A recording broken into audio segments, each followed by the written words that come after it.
Bonjour. Dans cette vidéo, nous allons toujours essayer de comprendre la formule d'Euler, c'est-à-dire celle qui nous permet de calculer, qui nous donne la dérivée du vecteur rotation. Cette fois-ci, on utilise dans le mouvement d'une roue en 3D. Ok. Donc, pour notre simulation, on a notre fonction d'évolution qui prend le vecteur d'état en paramètres. Il faut rappeler ici.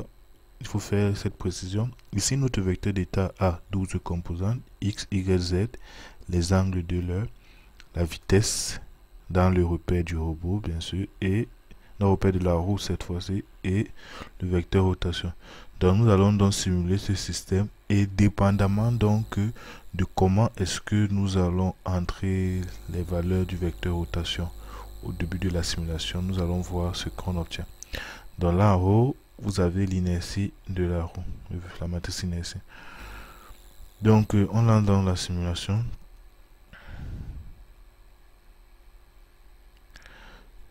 Donc, la première simulation qu'on vient donc de faire là, c'est le mouvement de la roue en rotation suivant l'axe Y.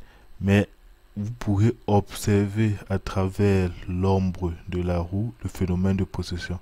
Donc, c'est-à-dire le vecteur rotation change de direction au cours de la simulation. Donc, ceci s'explique par nos deux composantes du vecteur rotation ici, 5 et 1. C'est cela qui entraîne dans ce phénomène de possession. Par contre, prenons donc un autre exemple. Si nous décidons uniquement que notre vecteur de rotation initial a une composante que suivant x, lors de notre simulation,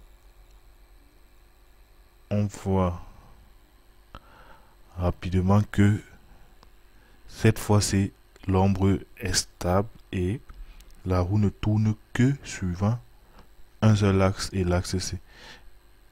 Donc, il n'y a pas variation du vecteur de rotation. Merci pour votre attention.